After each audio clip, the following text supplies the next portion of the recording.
ಈ ಉಗ್ರವಾದ, ಈ ಟೆರರಿಸಮ್ಮು ಇವರುಗಳನ್ನ ಈ ಮಟ್ಟಕ್ಕೆ ಬೆಳೆಸಿದ್ದು ಒಂದು ರೀತಿ ನಾವು ಕಾಂಗ್ರೆಸ್ ಅಂತಲೇ ಅಂದ್ಕೊಳ್ಬೋದೇನೋ ಅಂತ ಒಂದು ಪರಿಸ್ಥಿತಿನ ಇವತ್ತು ಕಾಂಗ್ರೆಸ್ ನಿರ್ಮಾಣ ಮಾಡ್ತಿದೆ. ಒಂದು ಮುಸಲ್ಮಾನ್ ಸಮುದಾಯದ ಮೇಲೆ ಆಗಿದ್ದಿದ್ರೆ ನೀವೇನು ಮಾಡ್ತಿದ್ರಿ? ಗಂಜಿ ಗಿರಾಕಿಗಳು ಬಿಲ್ಲಾದಿಂದ ಒಳ್ಳೆ ಇಲಿಗಳು ಹೆಗಣಗಳು ಬಂದಂಗೆ ಬರ್ತಿದ್ರಿ. ಆಚೆ ಲಬೋ ಲಬೋ ಲಬೋ ಲಬೋ ಲಬೋ ಲಬೋ ಅಂತ ಬಾಯಿ ಪಡ್ಕೊಂಡು ಇಷ್ಟೊತ್ತಾಗಲೇ Mysuru bank circle, corporation circle ಎಲ್ಲ ಜಾಮ್ ಮಾಡಿ ಹಿಡ್ಕೊಂಡ್ಬಿಡ್ತಾ ಇದ್ರಿ. ಪ್ರಕಾಶ್ ರಾಜ್ ಅವರೇ, ಎಲ್ಲಿ ಯಾವ ಬಿಲ್ಲದಲ್ಲಿದ್ದೀರಿ? ಬಂದು ಮಾತಾಡಿ. ಯಾಕೆ ಯಾವುದನ್ನು ಪ್ರಶಸ್ತಿ ಅನೌನ್ಸ್ ಮಾಡ್ತಾವ್ರಾ? ಇದ್ರ ಬಗ್ಗೆ ಮಾತಾಡಿದ್ರೆ ಹೋಲ್ಡ್ ಮಾಡಿಬಿಡ್ತಾರೆ ಪ್ರಶಸ್ತಿ ಕೊಡೋದನ್ನ ಅಂತನಾ? ಇಲ್ಲ ಯಾವುದನ್ನ ಪುಕ್ಕಟೆ ಸೈಟ್ ಗಿಟ್ ಯಾವ್ದನ್ನ ಅನೌನ್ಸ್ ಮಾಡ್ತಿದ್ದಾರಾ ರಾಜ್ಯ ಸರ್ಕಾರದವರು? ಇದ್ರ ಬಗ್ಗೆ ಮಾತಾಡ್ಬಿಟ್ರೆ ಅದು ಹೋಲ್ಡ್ ಆಗಿಬಿಡುತ್ತೆ ಅಂತ ಏನೋ ಭಯ ಇದೆಯಾ? ನಾಶ ಆಗಲ್ವೇನ್ರಿ ನಿಮ್ಗಳಿಗೆ? ಪ್ರಿಯಾಂಕ್ ಖರ್ಗೆ ಅವರೇ, ನೀವು ಹೇಳಿದ್ರಿ ಚಿತ್ತಾಪುರದಲ್ಲಿ RSS ಅವರು ಪಥಸಂಚಲನ ಮಾಡಿಬಿಟ್ರೆ ಅವರು ಲಾಠಿ ಹಿಡ್ಕೊಂಡು ರೋಡಲ್ಲಿ ಓಡಾಡ್ತಾರೆ, ಜನರು ಮನಸ್ಸಲ್ಲಿ ಭೀತಿ ಉಂಟಾಗ್ಬಿಡುತ್ತೆ, ಸಮಾಜದಲ್ಲಿ ಅಶಾಂತಿ ಉಂಟು ಮಾಡಿಬಿಡ್ತಾರೆ ಇವರು, ಅದಕ್ಕೋಸ್ಕರ ನಾವು ಯಾವುದೇ ಕಾರಣಕ್ಕೂ RSS ಅನ್ನು ಪಥಸಂಚಲನ ಮಾಡೋಕ್ಕೆ ಬಿಡೋದಿಲ್ಲ ಅಂತ. ಎಲ್ಲಿದ್ದೀರಾ ಪ್ರಿಯಾಂಕ್ ಖರ್ಗೆ ಅವರೇ? ಮಾತಾಡಿ. ಇವಾಗ 10 ಜನ ಅಮಾಯಕರು ಸತ್ತೋಗಿದ್ದಾರೆ ಬಾಂಬ್ ಬ್ಲಾಸ್ಟಲ್ಲಿ. 10 ಜನ ಅಮಾಯಕರು. ಖಂಡಿತವಾಗ್ಲೂ ಇದನ್ನು RSS ಅವ್ರು ಮಾಡಿಲ್ಲ. ಘಂಟಾಘೋಷವಾಗಿ ಹೇಳ್ತೀನಿ, RSS ಅವ್ರು ಮಾಡಿಲ್ಲ ಇದನ್ನು. ಒಂದು 7 ಜನ ಹಂದಿಗಳನ್ನ ಅರೆಸ್ಟ್ ಮಾಡಿದ್ದಾರೆ ಈಗಾಗಲೇ.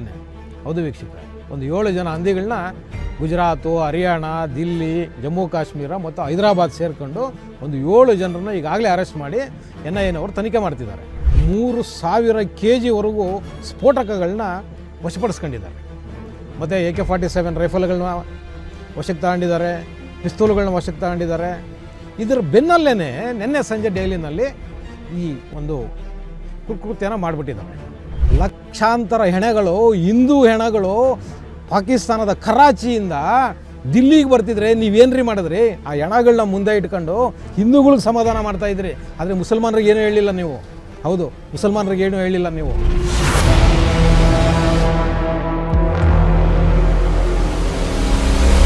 TV ವಿಕ್ರಮದ ಪ್ರೀತಿಯ ನೋಡುಗರಿಗೆ ಟ್ಯಾಕ್ಸಿವಾಲಾ ಕಾರ್ಯಕ್ರಮಕ್ಕೆ ಸ್ವಾಗತ. ನಾನು ನಿಮ್ಮ ನರಸಿಂಹಮೂರ್ತಿ. ವೀಕ್ಷಕರೇ, ನೀವೆಲ್ಲ TVಗಳಲ್ಲಿ ನೋಡ್ತಾ ಇದ್ದೀರಿ. ನಿನ್ನೆ ಸಂಜೆ ಒಂದು 6:45 ಒಂದು 6:50 ಒಳಗೆ ದೆಹಲಿಯ ಕೆಂಪು ಕೋಟೆಯ ಬಳಿ ಬಾಂಬ್ ಬ್ಲಾಸ್ಟನ್ನು ಮಾಡಿದ್ದಾರೆ. ಅಲ್ಲಿ ನಡೆದಿರ್ತಕ್ಕಂತಹ ಕೃತ್ಯನ ಇವತ್ತು ಇಡೀ ದೇಶ ಖಂಡಿಸ್ತಾ ಇದೆ. ಒಂದು 10 ಜನ ಅಮಾಯಕರು ಈ ಸ್ಫೋಟದಲ್ಲಿ ಬಲಿಯಾಗಿದ್ದಾರೆ. ಇದರ ತನಿಖೆನ ಕೇಂದ್ರ ಸರ್ಕಾರ ತೀವ್ರಗತಿಯಲ್ಲಿ ಮಾಡ್ತಾ ಇದೆ. ಯಾಕೆ ಇದೆಲ್ಲ ನಡೀತಿದೆ ಅಂತ ನಾವು ಒಂಚೂರು ಯೋಚನೆ ಮಾಡೋಕ್ಕೆ ಹೋದಾಗ ನೋಡಿ, ಪುಲ್ವಾಮಾ ಅಟ್ಯಾಕ್ ಆದಾಗ ಭಾರತ ಸರ್ಕಾರ ಒಂದು ಗಟ್ಟಿಯಾದ ತೀರ್ಮಾನನ ತೊಗೊಂತು. ಪಾಕಿಸ್ತಾನದ ಮೇಲೆ ಯುದ್ಧ ಘೋಷಣೆ ಮಾಡಿ ಸಾಕಷ್ಟು ಅವ್ರದ್ದು ಮಿಲಿಟರಿ ಕ್ವಾರ್ಟರ್ಸ್ಗಳನ್ನ, ಮಿಲಿಟರಿ ಕ್ಯಾಂಪ್ಗಳನ್ನ ಎಲ್ಲನೂ ಧ್ವಂಸ ಮಾಡಾಕ್ತು ಭಾರತೀಯ ಸೇನೆ. ಇದರ ವಿರುದ್ಧ ಇದರ ಸೇಡು ತೀರಿಸ್ಕೊಳ್ಬೇಕು ಅಂತ ಈ ಪಾಕಿಸ್ತಾನದ ಪಾಪಿಗಳಿವತ್ತು ಅಮಾಯಕ ಒಂದು 10 ಜನನ ಇವತ್ತು ಹತ್ಯೆ ಮಾಡಿದ್ದಾರೆ, ಬಾಂಬ್ನ ಬ್ಲಾಸ್ಟ್ ಮಾಡೋದ್ರ ಮುಖಾಂತರ ದೆಹಲಿನಲ್ಲಿ. ವೀಕ್ಷಕರೇ, ಅದು ತುಂಬ ಜನನಿಬಿಡ ಪ್ರದೇಶ. ನೀವು ಯಾರಾದರೂ ಡೆಲ್ಲಿಗೆ ಹೋಗಿದರೆ ನಿಮಗೆ ಅದರ ಪರಿಚಯ ಇರುತ್ತೆ. ಯಾಕೆಂದರೆ ಸಾಮಾನ್ಯವಾಗಿ ಡೆಲ್ಲಿಗೆ ಹೋಗೋರೆಲ್ಲ ಕೆಂಪುಕೋಟೆ ನೋಡೋಕೆ ಹೋಗಿರ್ತೀರಿ. ಅದು ತುಂಬ ಜನನಿಬಿಡ ಪ್ರದೇಶ. ಒಂದು ಕಡೆ ನಮ್ಮದು ದೇವಸ್ಥಾನ ಇದೆ, ಇನ್ನೊಂದು ಕಡೆ ಮಸೀದಿ ಇದೆ, ಇನ್ನೊಂದು ಕಡೆ ಮೆಟ್ರೋ ಇದೆ, ಇನ್ನೊಂದು ಕಡೆ ಮಾರ್ಕೆಟ್ ಇದೆ. ಯಾವಾಗಲೂ ಕೂಡ ಒಂದು ರೀತಿಯಲ್ಲಿ ಜನಜಂಗುಳಿ ಇರತಕ್ಕಂಥ ಒಂದು ಪ್ರದೇಶ. ನೋಡಿ, ಇಂಥ ಒಂದು ಪ್ರದೇಶನ ಆಯ್ಕೆ ಮಾಡ್ಕೊಂಡು ಒಂದು ಸ್ಫೋಟ ನಡೆದಿದೆ. ಆ ಸ್ಫೋಟ ತುಂಬ ಭಯಾನಕವಾಗಿದೆ ಅಂತ ಹೇಳ್ಬಿಟ್ಟು ಪ್ರತ್ಯಕ್ಷದರ್ಶಿಗಳು ಇವತ್ತು ಹೇಳ್ತಿದ್ದಾರೆ. ಇವತ್ತು ನೋಡಿ, ಅಮಾಯಕರನ್ನ ಕೊಲ್ತಾ ಇದ್ದಾರೆ ಈ ಅಯೋಗ್ಯರು. ಇದನ್ನ ಹಿಂದೆ ನೋಡೋಣ ಸ್ವಲ್ಪ. ಇದ್ರ ಹಿಂದೆ ನಾವು ನೋಡೋದಾದರೆ ನೋಡಿ, ಹಿಂದೆ ಈಗ ಒಂದು 2-3 ದಿವಸಗಳ ಹಿಂದೆ ನಮ್ಮದು ತನಿಖಾ ಸಂಸ್ಥೆಗಳಿದೆಯಲ್ಲ, NIA ಮತ್ತು ಲೋಕಲ್ ಪೊಲೀಸವರು ಎಲ್ಲ ಒಟ್ಟಿಗೆ ಸೇರಿಕೊಂಡು ಗುಜರಾತು, ಹರಿಯಾಣ, ಡೆಲ್ಲಿ ಈ ಕಡೆ ಎಲ್ಲನೂ ತನಿಖಾ ಸಂಸ್ಥೆಗಳೆಲ್ಲ ಒಟ್ಟುಗೂಡಿ ಒಂದಷ್ಟು ಜನನ ಅರೆಸ್ಟ್ ಮಾಡಿದ್ದಾರೆ. ಕಾಶ್ಮೀರದಲ್ಲೂ ಕೂಡ ಅರೆಸ್ಟ್ ಮಾಡಿದ್ದಾರೆ. ಮತ್ತು ನಿನ್ನೆ ತುಂಬ ದೊಡ್ಡ ಪ್ರಮಾಣದಲ್ಲಿ 3000 kgವರೆಗೂ ಸ್ಫೋಟಕಗಳನ್ನ ವಶಪಡಿಸ್ಕೊಂಡಿದ್ದಾರೆ. ಮತ್ತು AK-47 ರೈಫಲ್ಗಳನ್ನ ವಶಕ್ಕೆ ತಗೊಂಡಿದ್ದಾರೆ, ಪಿಸ್ತೂಲ್ಗಳನ್ನ ವಶಕ್ಕೆ ತಗೊಂಡಿದ್ದಾರೆ. ಇದರ ಬೆನ್ನಲ್ಲೇ ನಿನ್ನೆ ಸಂಜೆ ದೆಹಲಿನಲ್ಲಿ ಈ ಒಂದು ಕೃತ್ಯನ ಮಾಡಿಬಿಟ್ಟಿದ್ದಾವೆ.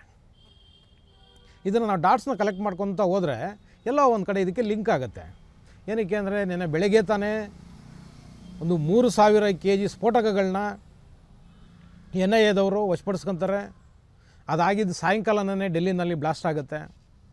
ಇದ್ರ ಹಿಂದೆ ನಮಗೆ ಈಗ ಕ್ಲಿಯರ್ ಕಟ್ಟಾಗಿ ಕಾಣ್ತಿದೆ, ಇದರಲ್ಲಿ ಇಸ್ಲಾಮಿಕ್ ಉಗ್ರವಾದ, ಇಸ್ಲಾಮಿಕ್ ಉಗ್ರಗಾಮಿಗಳು ಇದರಲ್ಲಿ ಕೈ ಜೋಡಿಸಿದ್ದಾರೆ ಅಂತ.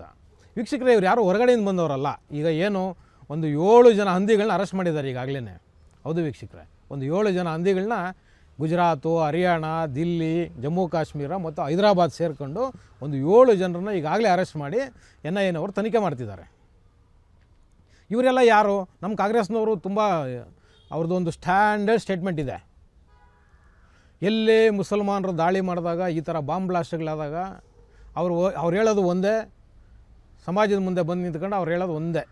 ಏನಪ್ಪ ಅವ್ರು ಹೇಳ್ತಾರೆ ಅಂದರೆ, ಮುಸಲ್ಮಾನರು ಅವಿದ್ಯಾವಂತರು, ಬಡತನ ಇದೆ ಅವರಿಗೆ, ಆ ಕಾರಣಕ್ಕೋಸ್ಕರ ಉಗ್ರಗಾಮಿ ಸಂಘಟನೆಗಳಲ್ಲಿ ಸೇರ್ಕೋತಾರೆ, ಈ ರೀತಿಯ ಕುಕೃತ್ಯಗಳಲ್ಲಿ ಭಾಗವಹಿಸ್ತಾರೆ, ಅವರು ಅಮಾಯಕರು ಅಂತ ಹೇಳಿ ಪುಂಖಾನುಪುಂಖವಾಗಿ ಕಾಂಗ್ರೆಸ್ ಅವರು ಬಿಡ್ತಾ ಹೋಗ್ತಾರೆ ರೈಲುಗಳನ್ನ. ಆದರೆ ವೀಕ್ಷಕರೇ, ಇವತ್ತು ನೋಡಿ, ಇವತ್ತು ಏನು 7 ಜನ ಅರೆಸ್ಟ್ ಮಾಡಿದಾರಲ್ಲ, ಇವ್ರು ಯಾರೂ ಕೂಡ ಅಮಾಯಕರು ಅಲ್ಲ, ಇವ್ರಿಗೆ ಯಾವ ಬಡತನವೂ ಇಲ್ಲ, ಇವರ ಅನಕ್ಷರಸ್ಥರಂತೂ ಅಲ್ಲವೇ ಅಲ್ಲ. ಈಗ ಯಾರೆಲ್ಲ ಅರೆಸ್ಟ್ ಆಗಿದ್ದಾರೆ ಇವರುಗಳೆಲ್ಲ ಹೆಚ್ಚು ಕಮ್ಮಿ ಡಾಕ್ಟ್ರುಗಳೇ ಇದ್ದಾರೆ. ಇದರಲ್ಲಿ 7 ಜನರಲ್ಲಿ 4 ಜನ MBBS ಡಾಕ್ಟರ್ಸೇ ಇದ್ದಾರೆ.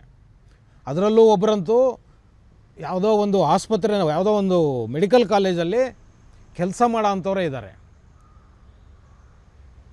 ಈ ವಾದನ ನಾವು ಒಪ್ಪೋದು. ಹಂಗಾದರೆ ಈಗ ಏನು ಕಾಂಗ್ರೆಸ್ ಅವರು ಹೇಳ್ತಿದ್ರಲ್ಲ, ಅವಿದ್ಯಾವಂತರು, ಅನಕ್ಷರಸ್ಥರು, ಊಟಕ್ಕೆ ಗತಿ ಇಲ್ಲದೆ ಇರೋರು, ಅವರನ್ನು ಧರ್ಮದ ಅಫೀಮನ್ನು ತುಂಬಿ ಒಂದಷ್ಟು ಜನ ಇವ್ರ ಕೈನಲ್ಲಿ ಇಂಥ ಕುಕೃತ್ಯಗಳನ್ನ ಮಾಡಿಸ್ತಾರೆ ಅಂತ ಖಂಡಿತ ಇಲ್ಲ ವೀಕ್ಷಕರೇ, ಖಂಡಿತ ಸುಳ್ಳು. ಕಾಂಗ್ರೆಸ್ ಏನು ಡಿಪೆಂಡ್ ಮಾಡ್ತಿದೆಯಲ್ಲ ಇವತ್ತು, ಕಾಂಗ್ರೆಸ್ನ ಈ ವಾದನೇ ಸುಳ್ಳು. ಹೌದು. ಮತ್ತು ನಾನು ಹೇಳ್ಬೇಕಂದ್ರೆ, ಇಷ್ಟೆಲ್ಲ ಇವತ್ತು ಏನೆಲ್ಲ ಅವಾಂತರಗಳಾಗ್ತಿದೆ, ಎಲ್ಲೋ ಒಂದು ಕಡೆ ಈ ಉಗ್ರವಾದ, ಈ ಟೆರರಿಸಮ್ಮು ಇವರುಗಳನ್ನ ಈ ಮಟ್ಟಕ್ಕೆ ಬೆಳೆಸಿದ್ದು ಒಂದು ರೀತಿ ನಾವು ಕಾಂಗ್ರೆಸ್ ಅಂತಲೇ ಅಂದ್ಕೊಳ್ಬೋದೇನೋ ಅಂತ ಒಂದು ಪರಿಸ್ಥಿತಿನ ಇವತ್ತು ಕಾಂಗ್ರೆಸ್ ನಿರ್ಮಾಣ ಮಾಡ್ತಿದೆ. ಏನಕ್ಕೆ ಅಂದರೆ ನೋಡಿ, ಕಾಂಗ್ರೆಸ್ಸು ಆ ಮುಸಲ್ಮಾನರ ಕಡೆಯಿಂದ ಏನೇ ಕೃತ್ಯಗಳಾದ್ರೂ ಕೂಡ ಅದು ಸಮರ್ಥವಾಗಿ ಸಮರ್ಥನೆ ಮಾಡಿಕೊಳ್ಳುತ್ತೆ. ಹೌದು, ಸಮರ್ಥನೆ ಮಾಡಿಕೊಳ್ಳುತ್ತೆ. ನನಗೆ ಪ್ರಿಯಾಂಕ್ ಖರ್ಗೆ ಅವರಿಗೆ ಒಂದು ಪ್ರಶ್ನೆ ಇದೆ.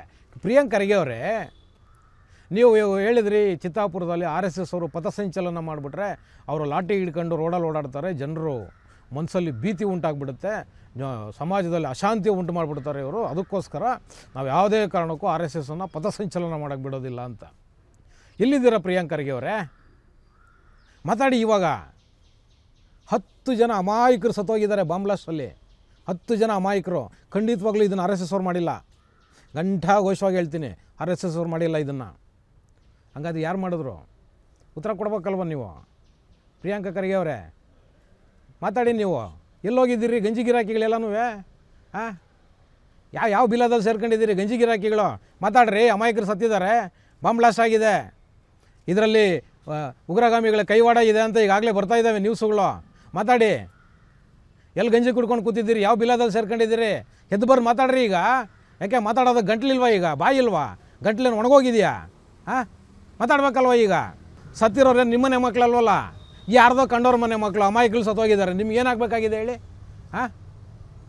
ಇದೇ ಒಂದು ಘಟನೆ ಒಂದು ಮುಸಲ್ಮಾನ್ ಸಮುದಾಯದ ಮೇಲೆ ಆಗಿದ್ದಿದ್ರೆ ನೀವೇನು ಮಾಡ್ತಿದ್ರಿ ಗಂಜಿ ಗಿರಾಕಿಗಳು?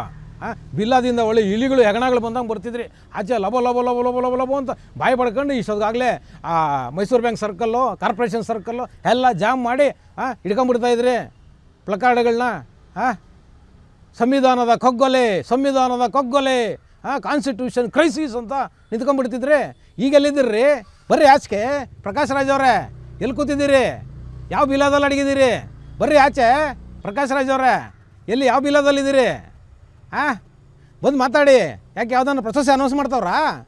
ಇದ್ರ ಬಗ್ಗೆ ಮಾತಾಡಿದ್ರೆ ಹೋಲ್ಡ್ ಮಾಡಿಬಿಡ್ತಾರೆ ಪ್ರಶಸ್ತಿ ಕೊಡೋದನ್ನ ಅಂತನಾ? ಇಲ್ಲ ಯಾವುದನ್ನ ಪುಕ್ಕಟೆ ಸೈಟ್ ಗಿಟ್ ಯಾವುದನ್ನು ಅನೌನ್ಸ್ ಮಾಡ್ತಿದ್ದಾರಾ ರಾಜ್ಯ ಸರ್ಕಾರದವರು? ಇದ್ರ ಬಗ್ಗೆ ಮಾತಾಡ್ಬಿಟ್ರೆ ಅದು ಹೋಲ್ಡ್ ಆಗಿಬಿಡುತ್ತೆ ಅಂತ ಏನೋ ಭಯ ಇದೆಯಾ? ನಾಶ ಆಗಲ್ವೇನ್ರಿ ನಿಮ್ಗಳಿಗೆ? ನಿಮ್ಮ ಈ ರೀತಿಯ ನಡವಳಿಕೆಗಳಿಂದ ಇವತ್ತು ದೇಶದಲ್ಲಿ ಸಾಮಾನ್ಯ ಜನರು ರಸ್ತೆಯಲ್ಲಿ ಸಾಯ್ತಾ ಇದ್ದಾರೆ ಕಣ್ರಿ, ಸಾಯ್ತಾ ಇದ್ದಾರೆ. 6:45 6:50 ಒಳಗಡೆ ಆಗಿರೋ ಘಟನೆ ಬೆಳಗ್ಗೆಯಿಂದ ಸಂಜೆವರೆಗೂ ಜನ ಕೆಲಸ ಮಾಡಿ ಅವಸರವಾಗಿ ಮನೆಗೆ ಹೋಗ್ತಾ ಇರೋವಂಥ ಒಂದು ಟೈಮ್ನಲ್ಲಿ ಬಾಂಬ್ ಬ್ಲಾಸ್ಟ್ ಮಾಡಿ 10ಕ್ಕಿಂತ ಹೆಚ್ಚು ಜನ ಅಮಾಯಕರನ್ನ ಬಲಿ ತೊಗೊಂಡ್ರಲ್ರಿ, ಅಮಾಯಕರನ್ನ ಬಲಿ ತೊಗೊಳ್ರಲ್ರಿ. ಹಾಲು ಕುಡೀರಿ, ಒಂದೊಂದು ಖಂಡಿಗೆ ಹಾಲು ಕುಡೀರಿ. ಎಲ್ಲ ಬಿಲ್ಲಾಗಳು ಸೇರ್ಕೊಂಡಿದ್ದೀರಲ್ಲ ಈಗ, ಹಾಲು ಕುಡೀರಿ, ಸಂತೋಷ ಆಗ್ಬೋದು ನಿಮಗೆ ಮೋಸ್ಟ್ಲಿ. ಕಾಂಗ್ರೆಸ್ನವರು ಮಾತಾಡ್ರಿ ಈಗ, ಮಾತಾಡಿ. RSS ಬ್ಯಾನ್ ಮಾಡೋದಕ್ಕೆ ಪುಂಖವಾಗಿ ಪ್ರೆಸ್ ಮೀಟ್ಗಳು ಮಾಡ್ತೀರಾ, ಇಷ್ಟು ಲೆಟರ್ಗಳು ಕೊಡ್ತೀರಾ, AC ಕಡೆಯಿಂದ, DC ಕಡೆಯಿಂದ, ತಹಸೀಲ್ದಾರ್ಗಳ ಕಡೆಯಿಂದ. ಮಾತಾಡಿ ಹೋಗಿ ಇದಕ್ಕೆ. ಯಾಕೆ ಗಂಟ್ಲೊಣಗೋಗಿದೆಯಾ? ಗಂಟ್ಲೊಣಗೋಗಿದೆಯೇನ್ರಿ? ನಿಮ್ಮ ಈ ನಡವಳಿಕೆಗಳೇ ಇವತ್ತು ದೇಶದಲ್ಲಿ ಈ ರೀತಿಯಾಗಿ ಅಶಾಂತಿನ ಸೃಷ್ಟಿ ಮಾಡ್ತಿರೋದು. ಹೌದು, ಇದಕ್ಕೆ ನೇರವಾಗಿ ಕಾಂಗ್ರೆಸ್ನವರ ಈ ಅಪೀಸ್ಮೆಂಟ್ ಪಾಲಿಟಿಕ್ಸೇ ಕಾರಣ. ಹೌದು, ಅಪೀಸ್ಮೆಂಟ್ ಪಾಲಿಟಿಕ್ಸೇ ಕಾರಣ. 1947ರಿಂದ 2025ವರೆಗೂ ನೀವು ಮಾಡ್ಕೊಬಂದಿರೋ ಅಪೀಸ್ಮೆಂಟ್ ಪಾಲಿಟಿಕ್ಸ್ ಇದೆಯಲ್ಲ, ಆ ಅಪೀಸ್ಮೆಂಟ್ ಪಾಲಿಟಿಕ್ಸ್ ಕಾರಣಕ್ಕೋಸ್ಕರ ಇವತ್ತು ದೇಶದಲ್ಲಿ ಉಗ್ರಗಾಮಿಗಳು ಈ ಮಟ್ಟಕ್ಕೆ ಉಪಟಳ ಮಾಡೋದಕ್ಕೆ ಕಾರಣ ಆಗಿದೆ. ಹೌದು, 1947ರಲ್ಲಿ ನೀವು ಎಚ್ಚೆತ್ಕೋಬೇಕಾಗಿತ್ತು. ಆದರೆ ಅವತ್ತಿನ ನಿಮ್ಮ ಸರ್ಕಾರಗಳು ಅವರ ಪರ ನಿಂತಿರಿ ನೀವು. ಹೌದು, ಲಕ್ಷಾಂತರ ಜನ ಕೊಂದಾಕಿ ಪಾಕಿಸ್ತಾನದಿಂದ ಹಿಂದೂಗಳನ್ನ ಟ್ರೈನ್ಗಳಲ್ಲಿ ಹಾಕಿ ಕಳಿಸ್ತಿದ್ರಲ್ಲ, ಅವಾಗ ಎಚ್ಚೆತ್ಕೋಬೇಕಾಗಿತ್ತು. ಆದರೆ ನೀವೇನ್ರಿ ಮಾಡಿದ್ರಿ ಕಾಂಗ್ರೆಸ್ನವರೇ? ನೀವೇನ್ರಿ ಮಾಡಿದ್ರಿ ಅವಾಗ? ಲಕ್ಷಾಂತರ ಹೆಣಗಳು, ಹಿಂದೂ ಹೆಣಗಳು ಪಾಕಿಸ್ತಾನದ ಕರಾಚಿಯಿಂದ ದಿಲ್ಲಿಗೆ ಬರ್ತಿದ್ರೆ ನೀವೇನ್ರಿ ಮಾಡಿದ್ರಿ? ಆ ಹೆಣಗಳನ್ನ ಮುಂದೆ ಇಟ್ಕೊಂಡು ಹಿಂದೂಗಳಿಗೆ ಸಮಾಧಾನ ಮಾಡ್ತಾಯಿದ್ರಿ. ಆದರೆ ಮುಸಲ್ಮಾನರಿಗೆ ಏನೂ ಹೇಳಿಲ್ಲ ನೀವು. ಹೌದು, ಮುಸಲ್ಮಾನರಿಗೆ ಏನೂ ಹೇಳಿಲ್ಲ ನೀವು. ನಿಮ್ಮ ಈ ಅಪ್ಯೂಸ್ಮೆಂಟ್ನ ಕಾರಣ ಇವತ್ತು ದೇಶದಲ್ಲಿ ಭಾವೈಕ್ಯತೆಯೇ ಇಲ್ಲ. ಹೌದು, ಭಾವೈಕ್ಯತೆಯೇ ಇಲ್ಲ. ಇವತ್ತು ಸಮಾನತೆ ಸತ್ತೋಗಿದೆ. ಇದಕ್ಕೆ ನೇರವಾಗಿ ನಿಮ್ಮನ್ನೇ ಹೊಣೆ ಮಾಡಬೇಕಾಗತ್ತೆ ಇವತ್ತು. ಹೌದು, ನೀವೇ ಹೊಣೆಗಾರರು ಇದಕ್ಕೆ. ಇವತ್ತು ಸರಿ ಮಾಡೋಕ್ಕೆ ಆಗದೇ ಇರುವಂಥ ಒಂದು ಪರಿಸ್ಥಿತಿನ ಇವತ್ತು ಹಿಂದೂ ಮುಸ್ಲಿಮ್ಗಳ ಮಧ್ಯೆ ತಂದು ನೀವು ಒಡಕನ್ನು ಸೃಷ್ಟಿ ಮಾಡಿ ಇವತ್ತು ಇಟ್ಬಿಟ್ಟಿದ್ದೀರಲ್ಲ. ಹೇಳಿ, ಇದು ಎಷ್ಟರ ಮಟ್ಟಿಗೆ ಸರಿ ನೀವು ಮಾಡಿದ್ದು? ಹೋಗ್ಲಿ, ನೀವು ಇವತ್ತಾದರೂ ನಿಲ್ಲಿಸಿದ್ದೀರಾ? 1947ರಲ್ಲಿ ಏನು ಪರಿಸ್ಥಿತಿ ಇತ್ತು ಅದಕ್ಕೆ 10ರಷ್ಟು ಪರಿಸ್ಥಿತಿ ಹೆಚ್ಚಿಗೆ ಇವತ್ತು ನೀವು ನಿರ್ಮಾಣ ಮಾಡ್ತಿದ್ದೀರಿ. ಇವತ್ತು ಏನಕ್ಕೆ ಅಂದರೆ ಇಡೀ ದೇಶದಲ್ಲಿ ನೀವು ಸೋತು ಸುಣ್ಣ ಆಗ್ತಾ ಇದ್ದೀರಾ. ಆ ಕಾರಣಕ್ಕೋಸ್ಕರ ಇವತ್ತು ಒಂದು ಸಮುದಾಯನ ಇಟ್ಕೊಂಡು, ಒಂದು ಸಮುದಾಯನ ಓಲೈಕೆ ಮಾಡ್ಕೊಂಡು ಇವತ್ತು ಅವ್ರಿಗೆ ಏನೆಲ್ಲ ಕೊಡ್ತಾ ಇದ್ದೀರಿ ನೀವು? ಹೇಳಿ, ನೀವು ಆ ಮಟ್ಟಕ್ಕೆ ಅಪೀಸ್ಮೆಂಟ್ ಮಾಡಿದ್ರೆ ನಮ್ಮ ಪಕ್ಕದಲ್ಲೇ ಇದೆ ಕಣ್ರಿ ಪಾಕಿಸ್ತಾನ. ಅವರು ಕಾಯ್ತಾ ಇದ್ದಾರೆ. ಅವರು ಒಂದು ಸಣ್ಣ ಅವಕಾಶನ ಸಿಕ್ಕಿದ್ರೆ ಭಾರತನ ಸಂಕಷ್ಟಕ್ಕೆ ಸಿಲುಕಿಸ್ಬೇಕು ಅಂತ. ಆದರೆ ನೀವುಗಳೇನು ಮಾಡ್ತಿದ್ದೀರಾ? ಅದಕ್ಕೆ ಪೂರಕವಾಗಿ ಇಲ್ಲಿ ನೀವು ನಡ್ಕೊತಾ ಇದ್ದೀರಾ ಇವತ್ತು ಕಾಂಗ್ರೆಸ್ನವರು. ಹೌದು, ಆ ಕಾರಣಕ್ಕೋಸ್ಕರ ಇವತ್ತು ಇದೆಲ್ಲ ಆಗ್ತಿದೆ. ಆ ಕಾರಣಕ್ಕೋಸ್ಕರ ಇದೆಲ್ಲ ಆಗ್ತಿರೋದು.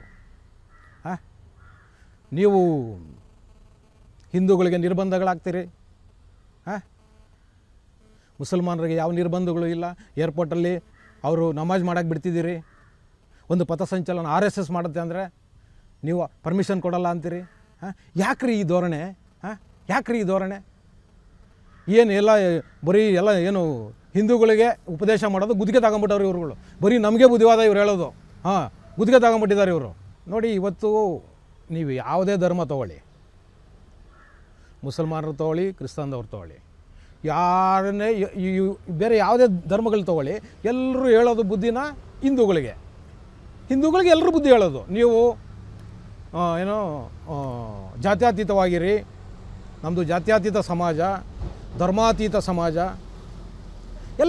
ಎಲ್ಲ ಕಾಂಟ್ರಾಕ್ಟ್ ತಗೊಂಡಿರೋದಲ್ಲ ಹಿಂದೂಗಳಿಗೆ ಹೇಳೋಕ್ಕೆ ಇವರು ಬುದ್ಧಿ ಹೇಳೋದಕ್ಕೆ ಕಾಂಟ್ರಾಕ್ಟ್ ತಗೊಂಡಿದ್ದಾರೆ. ಯಾವುದು ನೋಡ್ರಿ, ಹಿಂದೂ ಧರ್ಮ ಒಂದು ಬಿಟ್ಟು ಸರ್ವಧರ್ಮ ಸಮ್ಮೇಳನನ ಯಾವುದಾದ್ರೂ ಒಂದು ಸಮುದಾಯ ಮಾಡುತ್ತೇನ್ರಿ? ಹೇಳ್ರಿ ನೋಡೋಣ. ಸರ್ವಧರ್ಮ ಸಮ್ಮೇಳನ ಮಸೀದಿನಲ್ಲಿ ಮಾಡ್ತಾರೇನ್ರಿ? ಸರ್ವಧರ್ಮ ಸಮ್ಮೇಳನ ಏನಾದರೂ ಚರ್ಚ್ಗಳಲ್ಲಿ ಮಾಡ್ತಾರೇನ್ರಿ? ನಾವೇ ಕಣ್ರಿ ಮಾಡ್ತಿರೋದು. ನಾವು ಒಪ್ಕೊಂಡಿದ್ದೀರಿ ಎಲ್ಲ ಧರ್ಮನೂ. ಆದರೆ ಪದೇ ಅಟ್ಯಾಕ್ ಆಗ್ತಿರೋದು ಯಾರ ಮೇಲೆ? ನಮ್ಮ ಮೇಲೇನೇ ಅಲ್ವಾ? ಯಾಕೆ ಈ ಮಾನಸಿಕತೆ? ಹೇಳಿ, ಎಷ್ಟು ಸಹಿಸ್ಕೊಳ್ಳೋದು ಹೇಳಿ ನಿಮ್ಗಳನ್ನ? ಹೇಳ್ರಿ, ಯಾರೆಲ್ಲ ಹಿಂದೂಗಳಿಗೆ ಬುದ್ಧಿ ಹೇಳ್ತಿದ್ದಾರಲ್ಲ, ಈ ಬುದ್ಧಿಜೀವಿಗಳು, ಲದ್ದಿ ಜೀವಿಗಳು, ಗಜ್ಜಿ ಗಿರಾಕಿಗಳು, ಯಾವುದೋ ಒಂದು ಸೈಟ್ಗೋಸ್ಕರನೋ, ಒಂದು ಪ್ರಶಸ್ತಿಗೋಸ್ಕರನೋ, ಯಾವುದೋ ಒಂದು ಸಮುದಾಯನ ಓಲೈಕೆ ಮಾಡ್ಕೊಂಡು ಒಂದು ರಾಜಕೀಯ ಪಕ್ಷ ಜೊತೆಯಲ್ಲಿ ಸ್ಟಿಕ್ಕರ್ ಹಾಕೊಂಡು ಅನ್ಸ್ಕೊಂಡು ಕೂತಿದ್ದೀರಲ್ಲ, ಮಾತಾಡ್ರಿ ನೀವು. ಹೇಳ್ರಿ, ಯಾವ ಧರ್ಮದಲ್ಲಿ ಸರ್ವಧರ್ಮ ಸಮ್ಮೇಳನಗಳು ಮಾಡ್ತಾರೆ? ಹೇಳ್ರಿ ನೋಡೋಣ. ನಾವಲ್ವೇನ್ರಿ ಮಾಡ್ತಿರೋದು? ನಮ್ಮ ದೇಶದಲ್ಲಿ ಅಲ್ವೇನ್ರಿ ನಾವು ಎಲ್ಲ ಧರ್ಮಗಳನ್ನ ಇಟ್ಕೊಂಡಿರೋದು ಇಲ್ಲಿ? ಜಗತ್ತಲ್ಲಿ ಯಾವ ದೇಶ ಯಾವ ದೇಶದಲ್ಲಿ ಎಲ್ಲ ಧರ್ಮಗಳನ್ನ ಇಟ್ಕೊಂಡವರು ನಮ್ಮಷ್ಟು ಫ್ರೀಡಮ್ನ ಕೊಟ್ಟು, ನಮ್ಮಷ್ಟು ಸ್ವಾತಂತ್ರ್ಯನ ಕೊಟ್ಟು, ನಮ್ಮಷ್ಟು ಅನುಕೂಲಗಳನ್ನ ಕೊಟ್ಟು ಯಾವ ದೇಶ ನಡೆಸ್ಕೊಂತಿದೆ ಹೇಳ್ರಿ ನೋಡೋಣ. ಇದೇ ಪಾಕಿಸ್ತಾನನ ಇಟ್ಕೊಳ್ರಿ ನೀವು. ಈ ದೇಶ ವಿಭಜನೆ ಆದಾಗ ಇನ್ನೂ ಒಂದಷ್ಟು ಜನ ಹಿಂದೂಗಳು ಪಾಕಿಸ್ತಾನದಲ್ಲೇ ಉಳ್ಕೊಂಡಿದ್ರು. 1947ರಲ್ಲಿ ಹೆಚ್ಚು ಕಮ್ಮಿ 22% ಜನ ಹಿಂದೂಗಳು ಪಾಕಿಸ್ತಾನದಲ್ಲಿ ಇದ್ದರು ಕಣ್ರಿ. ಇವಾಗ ಎಷ್ಟು ಇದೆ ಮಾತಾಡ್ರಿ ನೋಡೋಣ. ಯಾವನಾದರೂ ಇದ್ರ ಬಗ್ಗೆ ಏನಾದರೂ ಹಿಂದೂಗಳೆಲ್ಲನೂ ಎಲ್ಲೋದ್ರಿ? 1947ರಲ್ಲಿ ಈ ದೇಶದಲ್ಲಿ ಇದ್ದಿದ್ದು ಮುಸಲ್ಮಾನರು ಎಷ್ಟು ರೀ? ಇವತ್ತಿರೋ ಮುಸಲ್ಮಾನರ ಸಂಖ್ಯೆ ಎಷ್ಟಿದೆ ರೀ? ಯೋಚನೆ ಮಾಡಿರಿ ನೋಡೋಣ. ಮಾತಾಡೋದಕ್ಕೆ ತಲೆ ಇಲ್ವೇನ್ರಿ ನಿಮ್ಗಳಿಗೆ? ಯಾವನಾದರೂ ಒಂದು ಖಂಡನನ್ನಾದರೂ ಮಾಡೋದಕ್ಕೆ ನಿಮ್ಗೆ ಯೋಗ್ಯತೆಗಳಿಲ್ಲ ಅಂದರೆ ಇಂಥ ಘಟನೆಗಳಾದಾಗ ಏನು ಹೇಳ್ಬೇಕು? ಸಮಾಜ ಏನು ಅರ್ಥ ಮಾಡ್ಕೋಬೇಕು ಹೇಳಿ? ದಯವಿಟ್ಟು ಮಾತಾಡಿ ಇದ್ರ ಬಗ್ಗೆ. ಖಂಡಿಸಬೇಕು. ಯಾಕೆಂದರೆ ಯಾರ್ದೋ ಮನೆ ಮಕ್ಕಳು ಸಾಯ್ತಾ ಇದ್ದಾರೆ ರೀ, ಅಮಾಯಕರುಗಳವರು. ಯಾವ ಅಪರಾಧನೂ ಮಾಡದೇ ಇರೋ ಯಾರು ರೋಡ್ ನಡ್ಕೊಂಡು ಹೋಗ್ತಾರೆ, ಅಮಾಯಕರು ಸತ್ತು ಹೋಗ್ತಿದ್ದಾರೆ ಬಾಂಬ್ಗಳು ಬ್ಲಾಸ್ಟ್ ಆಗಿ. ಇದ್ರ ವಿರುದ್ಧ ಇದನ್ನು ಖಂಡಿಸಬೇಕು ಅನ್ನೋ ಒಂದು ಪಾಪ ಪ್ರಜ್ಞೆನೂ ಇಲ್ವಾ ನಿಮಗೆ? ಎಂಥ ಅಸಹ್ಯ ರೀ ನಿಮ್ಗಳದು. ತಿರ್ಗಾ ನೋಡಿದ್ರೆ ಬುದ್ಧಿಜೀವಿಗಳು ಅಂತ ಹೇಳ್ಕೊಂಡು ಓಡಾಡ್ತೀರಿ. ದಯಮಾಡಿ ಕಾಂಗ್ರೆಸ್ ಅವರಲ್ಲಿ ಒಂದು ಮನವಿ ಇದೆ, ದಯವಿಟ್ಟು ಇಂಥ ಕೃತ್ಯಗಳನ್ನಾದಾಗ ದೊಡ್ಡ ಮಟ್ಟದಲ್ಲಿ ಖಂಡನೆ ಮಾಡಿ. ನೀವು ರಾಜಕಾರಣ ಏನಾದರೂ ಮಾಡಿ ಹಾಳಾಗೋಗಿ ನೀವು ಏನು ಮಾಡ್ತೀರಿ ಹೇಳಿ? ನೀವು ಅಪೋಸ್ಮೆಂಟ್ ಮಾಡಿ ಮಾಡಿ ಮಾಡಿ ಏನು ಸಾಧನೆ ಮಾಡೋದ್ರಲ್ಲಿದ್ದೀರಿ ನೀವು? ಹೋಗಲಿ, ಏನು ಸಾಧನೆ ಮಾಡ್ತೀರಿ ನೀವು? ನೀವೇನು ಅಪೀಸ್ಮೆಂಟ್ ಮಾಡ್ತಿದ್ದೀರಲ್ಲ ಇವತ್ತು, ನಿಮ್ಮ ಅಪೀಸ್ಮೆಂಟ್ ಕಾರಣಕ್ಕೆ ಮುಸಲ್ಮಾನರು ಒಂದು ಕಡೆ ಸೇರಿಕೊಂಡ್ರು ಅಂತಲೇ ಇಟ್ಕೊಳ್ಳಿ. ಹಿಂದೂ ಸಮುದಾಯ ಏನಾದರೂ ಒಂದು ಕಡೆ ಒಗ್ಗಟ್ಟಾಗ್ಬಿಟ್ರೆ ನಿಮ್ಮ ಅಪೀಸ್ಮೆಂಟ್ ಏನು ರೀ ಆಗುತ್ತೆ?